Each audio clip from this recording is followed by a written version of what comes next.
Nosotros en el estudio la ministra vocera de Gobierno, Camila Vallejo, a quien saludamos. Ministra, ¿cómo está? Muy buenos días. Gracias por estar con nosotros a través de Radio Corporación. Todo Chile la escucha. ¿Cómo estás? Buenos días. Muchas gracias, Oscar. Buenos días. Y nada, agradecida de estar invitada a esta Radio Corporación. Mi primera vez acá, pero la otra vez tuvimos una pequeña entrevista, sí. Pero no había tenido la oportunidad de estar acá en este lugar.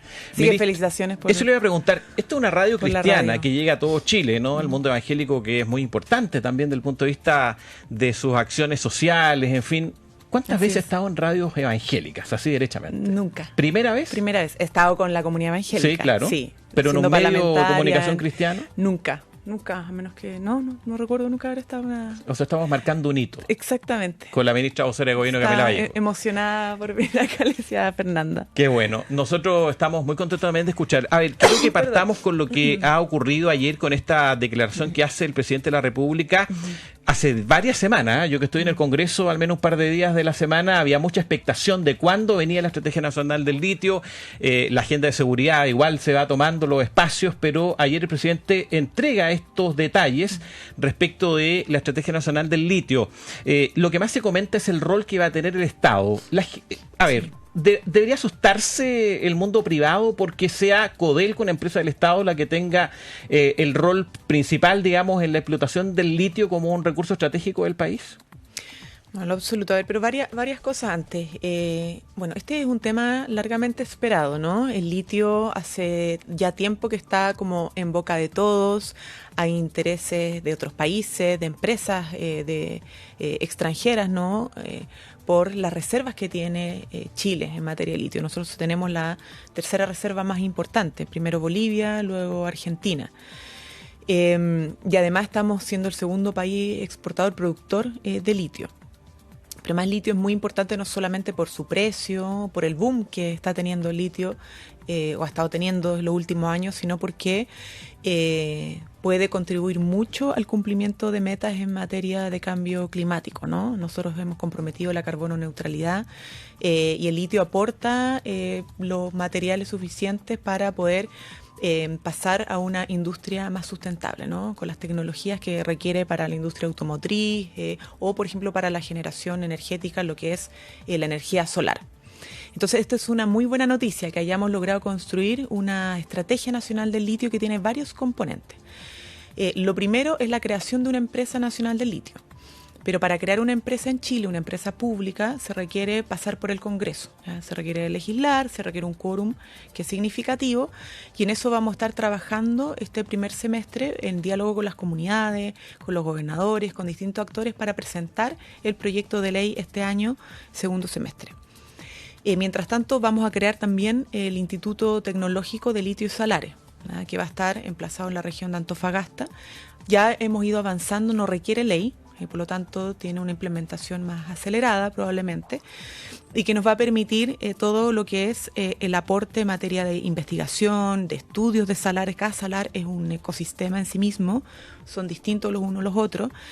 Entonces no solamente en materia de innovación, tecnología, sino que también para las exploraciones, para entender mejor el comportamiento de los salares, etcétera. Y en tercer lugar, todo lo que tiene que ver con la colaboración público-privada, donde el Estado queremos además que empiece a jugar un rol ahora, no esperar a que tengamos la ley de la Empresa Nacional del Litio.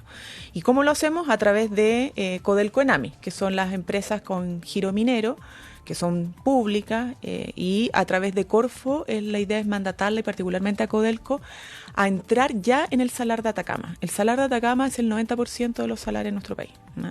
Hay otros 45 salares y otras lagunas salinas, pero el que concentra la reserva más importante y tiene la explotación de 2 empresas privadas. ¿Ya? Ahí no está el Estado aún. SQM y Albemarle. SQM y Albemarle. Y SQM concentrando el 65% de la explotación, ¿no? Que además tampoco está todo el salar explotado, pero es la que tiene la parte mayoritaria. Entonces, lo que queremos hacer es aprovechar ahora y no esperar al 2030 cuando se termine la primera concesión. No es concesión, la verdad, porque el litio no es concesible, pero el contrato de arriendos, ¿no? Sí. Se termina el 2030 la de SQM y la idea, y la otra es el 2043, si no me equivoco, de Albemarle. Entonces, en vez de esperar, lo que queremos hacer es que a través de Codelco se inicien las conversaciones para poder entrar ahora. ¿ya? En la explotación y producción del litio por parte del Estado. Y además, bueno, todo lo que son las exploraciones, los otros salares, los estudios, y esto va a ser siempre el Estado jugando un rol estratégico en una industria que tiene que tener valor agregado, que tiene que ser sostenible. Hay un compromiso de protección a más del 30% de los ecosistemas salares, porque nos interesa obviamente cuidar también nuestros salares, pero donde el privado va a jugar un rol clave también. Perfecto. ¿Ya? O sea, para los privados tiene que esto también ser una buena noticia. Entonces van a ser alianzas público-privadas. El Estado va a tener obviamente un rol protagónico y estratégico, pero va a haber mucha asociación con privados, ¿no? Porque tienen experiencia, porque tienen redes a nivel mundial, porque tienen tecnología, porque tienen, en fin, o sea, muchas herramientas que hoy día todavía Codelco, por ejemplo, no tiene, porque su giro, si bien es la minería, ha estado centrado más en el cobre. Claro. O sea, ha estado centrado exclusivamente en Ministra, el cobre. Usted habla de la idea de que ahora Codelco y Enami comiencen a participar de la explotación. Pero SQM tiene estos contratos de arrendamiento, ¿no es cierto?, donde explotan el litio en el Salar de Atacama fundamentalmente. ¿Van a ser otras áreas? Porque el Salar de Atacama es muy grande, es una extensión territorial y geográfica muy grande ahí en el sector de la región de Antofagasta. ¿Cómo sería esta participación de Codelco? ¿A través de qué vías y en qué zonas? ¿Y cómo esto afectaría o no a SQM? Porque SQM a esta hora del día está cayendo en su transacción en la Bolsa de Santiago 10 puntos. Claro, por eso, bueno, es importante esa conversación, ¿no? Esto lo hace Codelco, pero por mandato de Corfo, o sea, el Estado, el gobierno, a través de Corfo, quien le solicita a Codelco iniciar este proceso de negociación de diálogo con las empresas que están presentes ahora en el Salar de Atacama. Perfecto. Y Codelco porque además es una empresa reconocida a nivel mundial, es una empresa de alto estándar que tiene las capacidades para hacer eso, ¿no? Y la experiencia y todo. Los términos, obviamente, de esa entrada van a depender de esa conversación.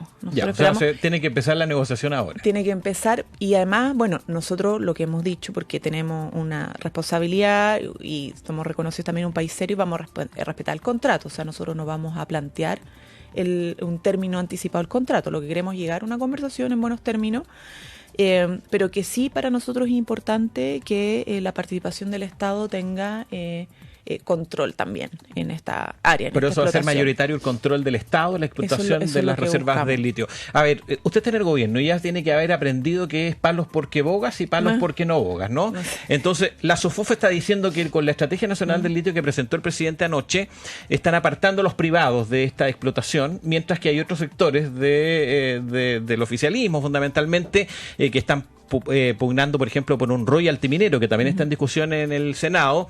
Están planteando que igual se está dejando paso a los privados como SQM, que tiene una mala historia, un mal desarrollo o una mala relación incluso con las comunidades del Salar de Atacama, por ejemplo. ¿Cuál es el punto de equilibrio que ha buscado el gobierno en esta discusión que está comenzando? A ver, lo primero es darle un rol estratégico al Estado, o sea, que el Estado pueda entrar a participar en la explotación del litio y en todo el proceso productivo, buscando además agregar valor y encadenamientos productivos. Esto no va a ser solo una política extractivista. ¿Ya? O sea, no vamos a repetir la experiencia que tuvimos, bueno, que hemos tenido hasta el momento en parte con el cobre. Y con el salitre. Tuvimos con el salitre, ¿ya? Y la idea es también generar riqueza para Chile, no solamente riqueza para el mundo. Eso también es sumamente importante. Por eso, el generar valor agregado y encadenamientos productivos. O sea, que hayan cadenas de valor, ¿no? Que se puedan desarrollar las regiones, que esté asociado con industria manufacturera, con otras empresas, con otros emprendimientos, con industrias tecnológicas, etcétera. Entonces, esos dos elementos. Para que esto se produzca, tiene que jugar un rol el Estado, las instituciones, las universidades, pero también las empresas privadas. O sea, nosotros no estamos ni cerrando la puerta, sino que todo lo contrario, haciendo una invitación al mundo privado a participar del desarrollo de esta industria sostenible. Por lo que te decía anteriormente, Oscar, que tienen experiencia, no es solamente el capital que aportan, sino que la experiencia, el conocimiento tecnológico, etcétera. Entonces, la idea, de hecho, hay más salares, ¿no? El que concentra mayor cantidad de Atacama, pero Maricunga y hay otros también. salares y hay procesos que son de exploración y los privados hacen exploraciones, no solo el Estado.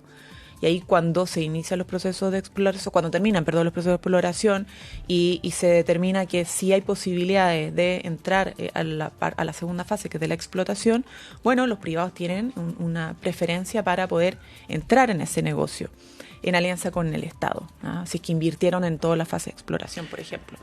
Entonces, en procesos que son de licitación, obviamente que tiene que ser público, transparente, ahí el privado que invirtió en la exploración va a también tener una preferencia para poder entrar en ese proceso licitatorio. Ministra, a ver, uno recuerda en Chile estos procesos que se han dado en torno a los recursos naturales. Hablábamos del salitre, que fue muy bueno para Chile, pero también fundamentalmente para empresas extranjeras, ¿no es cierto? Ahí el tema con los ingleses, fundamentalmente parte de la historia que nos llevó hasta tener guerras con otras naciones vecinas.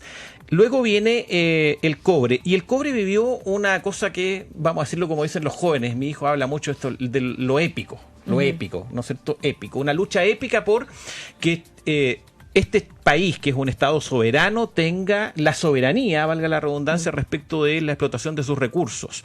Y lo vivimos con el cobre cuando primero se chilenizó en el gobierno de Eduardo Frei Montalva y luego se nacionalizó en el gobierno de Salvador Allende. ¿Usted cree que esto del litio, dado la importancia que tiene como reserva estratégica, la importancia que tiene para la electromovilidad, que hoy día mueve al mundo, ¿usted siente que va a tener esta épica también, esta discusión respecto al litio?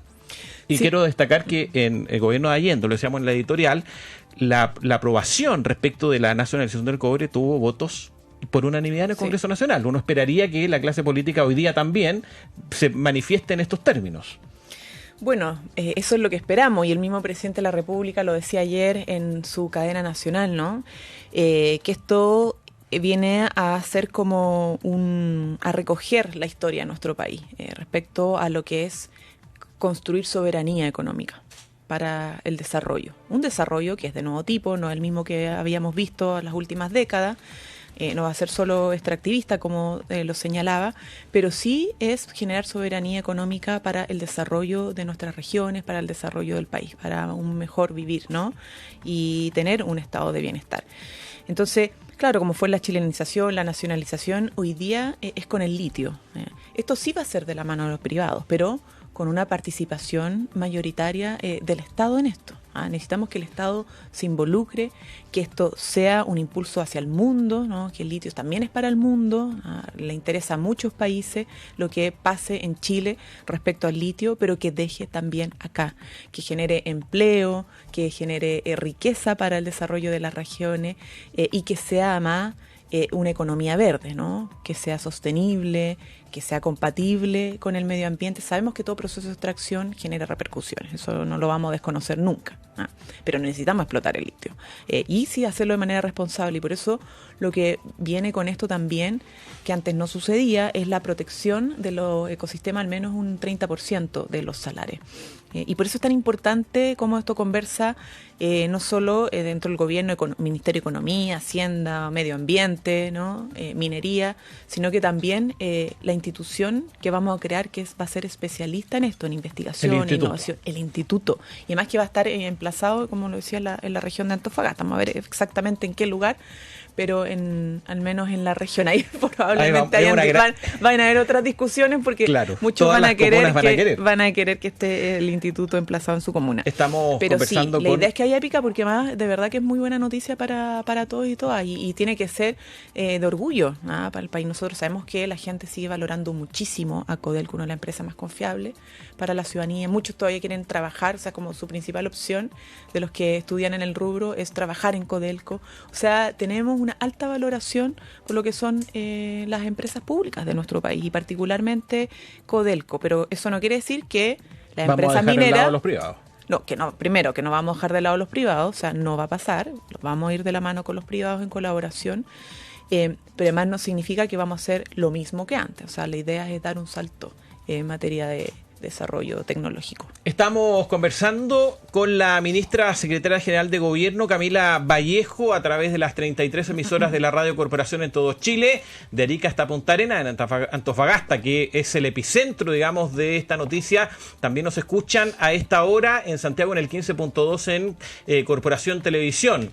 El litio dejó una importante cantidad de recursos el año pasado, en el ejercicio del año pasado. En términos de utilidad, son muchos los recursos que puede aportar.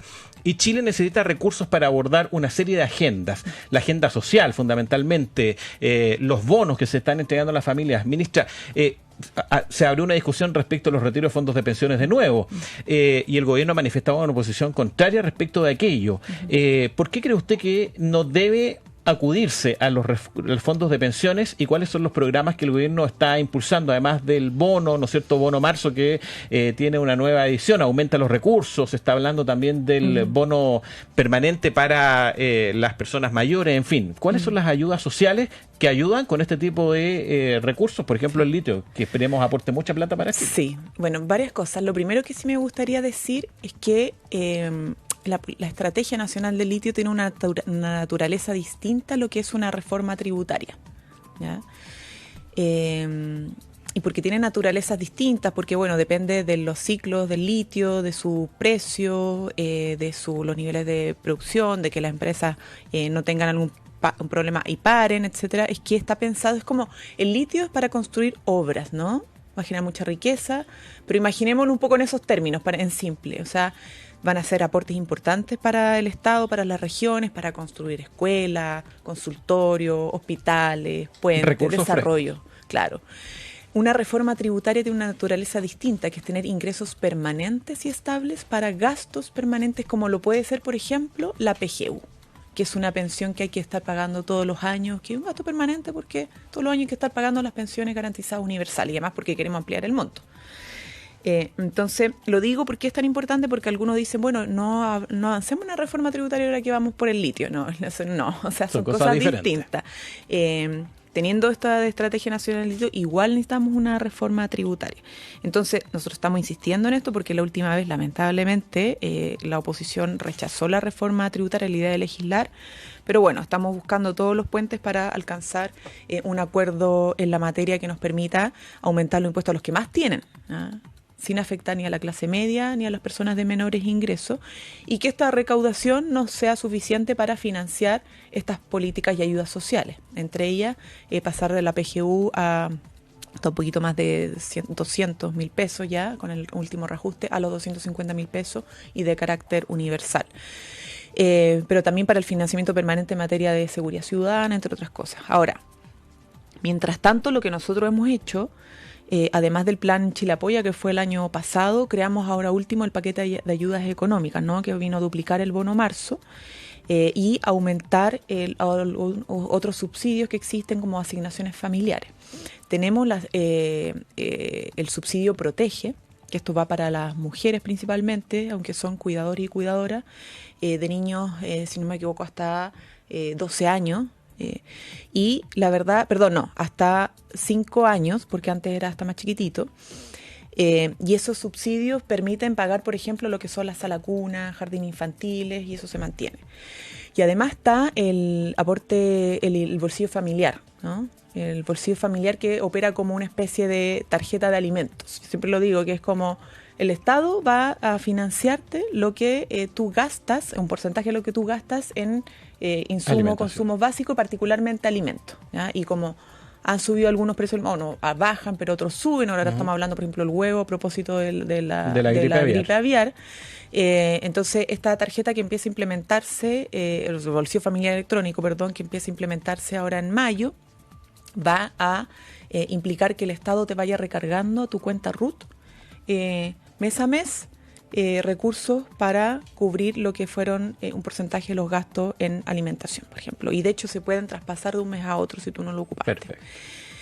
Ahora, claro, hay cosas que nada va a competir con la posibilidad de un retiro de tu cuenta de, qué sé yo, 3 millones, 4 millones. Lo que pasa es que los retiros fueron medidas excepcionales y desesperadas en un contexto donde vivíamos prácticamente encerrados, ¿ya? Pero que sea la regla general no nos parece como gobierno, y lo dijimos desde el primer momento, porque los fondos de pensiones están hechos para pagar pensiones, no están hechos para funcionar como un cajero automático. Si seguimos en esa lógica, la verdad es que nunca vamos a poder tener pensiones dignas. Entonces, primero, no es una buena política para lo que hemos tratado de hacer en materia de inflación, porque va a alimentar la inflación y va a ser un círculo vicioso. O sea, retiro, inflación, inflación, retiro, y en retiro, inflación, y así vamos a estar. En segundo lugar, porque necesitamos que los fondos previsionales estén en lo que va a ser el nuevo sistema previsional, ¿ya? La reforma previsional que se está discutiendo. Buscando. Claro, o sea, si ya desaparecen los fondos previsionales, no vamos a poder sostener solo con pensión garantizada universal las pensiones, ¿ya?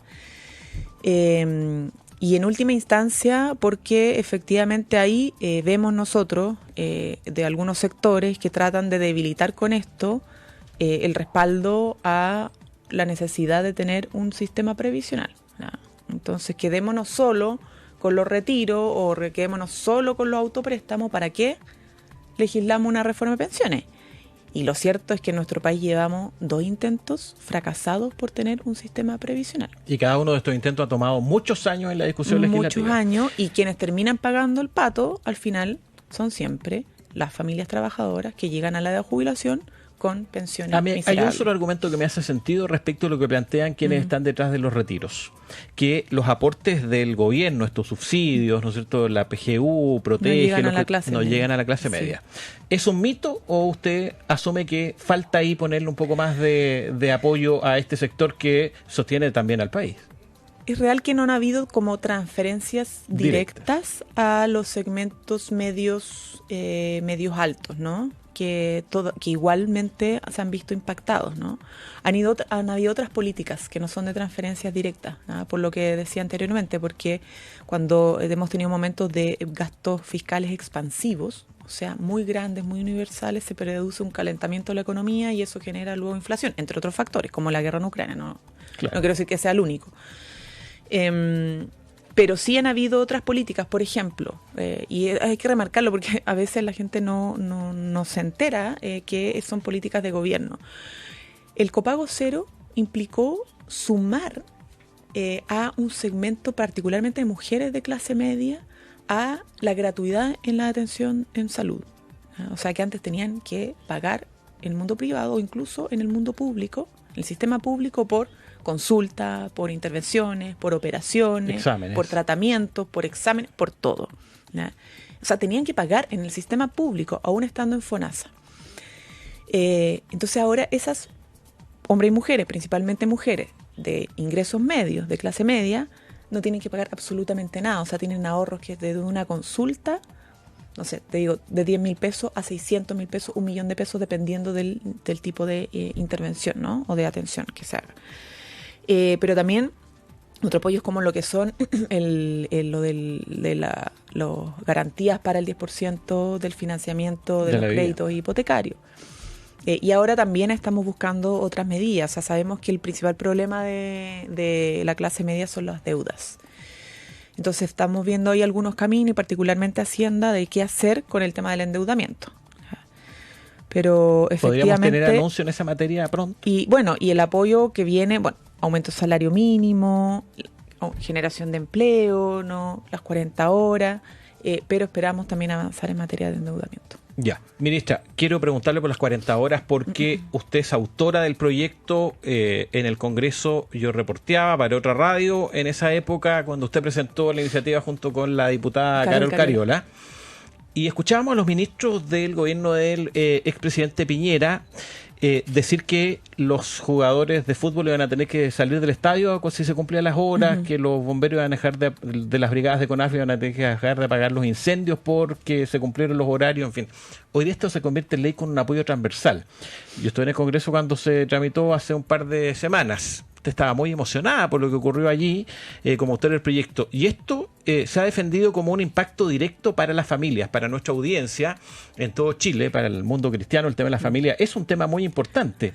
Y esto, efectivamente, la calidad de vida se repercute, digamos, con los padres afuera o con los padres presentes, por ejemplo, por dar un ejemplo.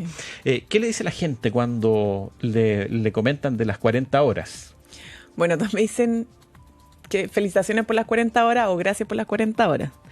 Y eso es como lo más emocionante. Bueno, del día que se logró aprobar ya en último trámite en la Cámara, había muchas dirigentes sindicales, estaba la coordinadora por las 40 horas, la CUT, y lo más emocionante era verlas ella y ellos emocionados, porque fue una larga espera, fue una larga lucha. No solo espera, o sea, tuvimos que pelear harto las 40 horas en su momento. Y además porque surge de conversaciones con los vecinos y vecinas en las poblaciones. Yo cuando era parlamentaria surgió esta idea de cómo, fue muy gracioso, en un viaje de Valparaíso a Santiago, algunos de mis equipos se quejaban de todo lo que se trabajaba y yo decía, oye, pero no sé qué es tanto, imagínate el resto del mundo, no sé qué, no sé cuánto, el resto de las personas.